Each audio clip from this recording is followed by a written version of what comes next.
वर्षा तंवर जी, राधे राधे महाराज जी। गुरुदेव, आपके श्रीमुख से बहुत बार सुना है कि नहीं खान पान ते भावे है, नहीं कोमल वचन सुहावे है, सब विषय लगे ते खारा है, हरि आशिक का मग न्यारा है। महाराज जी, तेरा किया मीठा लागे, और एक और भाव भावे सो करहूं प्रेम के नाते, जोई जोई प्यारो करे सोई मुहि भावे, कबीरा कुत्ता राम का मोतिया मेरा नाम, गले राम की जय बड़ी जित खींचे तित जाऊं। महाराज जी, इन सब पदों में प्रभु के सब विधान को मंगल में ही बताया गया है। प्रभु के हर विधान में महाराज जी हम प्रसन्न कैसे रहें, ये भाव अंदर से हमारे महत्व बुद्धि कैसे जागे? पहले प्रभु को समर्पित हो जाओ आप, आपका तन मन वाणी ये प्रभु में समर्पित हो जाए। फिर आप देखिए, मच्चित्ता मदगत प्राणा बोधयंता परस्परम कथयन्ति च माम नित्यम तुष्यन्ति च रमन्ति च तेषां सतत युक्तानां भजतां प्रीतिपूर्वकं ददामि बुद्धि योगम तम येन माम उपयान्ति ते। जब बुद्धि का भगवान में योग हो जाता है तब ये स्थिति आ जाती है। अभी हमको भगवान के चित्त वाले बनना है।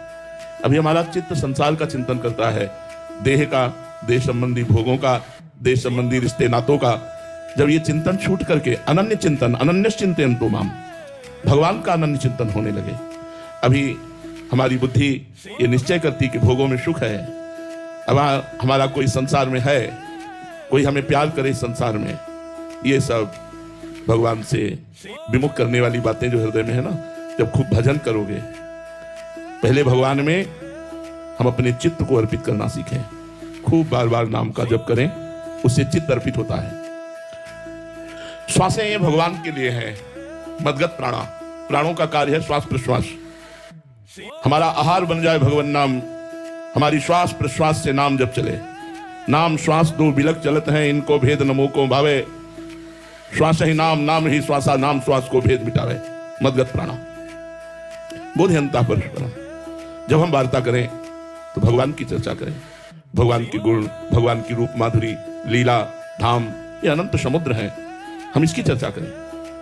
इसकी चर्चा तभी कर सकते हैं जब चर्चा सुने, चर्चा पढ़ें, भगवत कथा श्रवण करें, भगवत लीला कथा का गायन करें, तो हम परस्पर बोधयंता परस्परम, परस्पर बैठकर भगवान की चर्चा संबंधी, गुण संबंधी, लीला संबंधी जो रस है वो हमारे हृदय में आने लगे।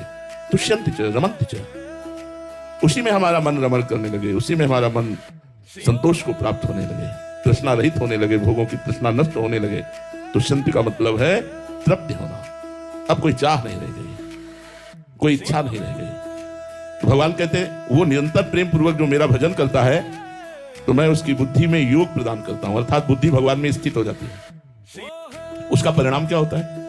उसको सारे जगत में भगवान दिखाई देने लगते हैं। मयि एव मन आधत्स्व मयि बुद्धि निवेश है, तो निवेश मयि एव अत ऊर्ध्वं न संशया, तो मेरे में ही निवास करेगा। अर्थात आप देखेंगे कि भगवान की कृपा आपको घेरे हुए है। हर क्षण भगवान की कृपा, चाहे वो भीषण रूप हो, चाहे मृदु रूप हो, चाहे विपत्ति रूप हो या संपत्ति रूप, वो कृपा ही है, वो मंगल विधान है मेरे प्रभु का। ये आप अनुभव करेंगे, तब अनुभव करेंगे जब आपकी बुद्धि और मन भगवान में स्थित हो जाएगा। इसके लिए भजन करो, भगवान की लीला कथा सुनो, भगवान की लीला कथा भरे पदों को गायन करो, भगवान के भक्तों के चरित्र पढ़ो, भगवान के भक्तों से प्रेम करो, तो तुम्हारा देहाभिमान भगवान में समर्पित हो जाए।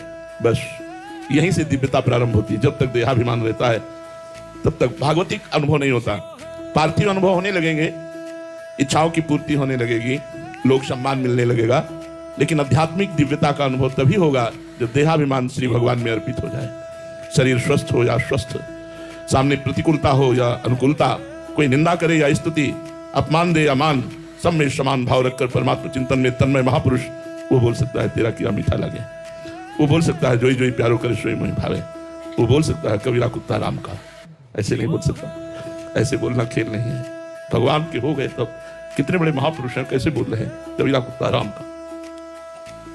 कहां गया देहाभिमान, गलित हो गया, भगवान के चरणों में अर्पित हो गया। ये बड़ी ऊंची बात है, बहुत ऊंची बात है। भगवान का हर विधान मंगलमय, हर विधान अनुकूल ही दिखाई दे, ये तो बहुत बड़ी शरणागति है, बहुत बड़ा समर्पण है। इसलिए पहले खूब नाम जप करो।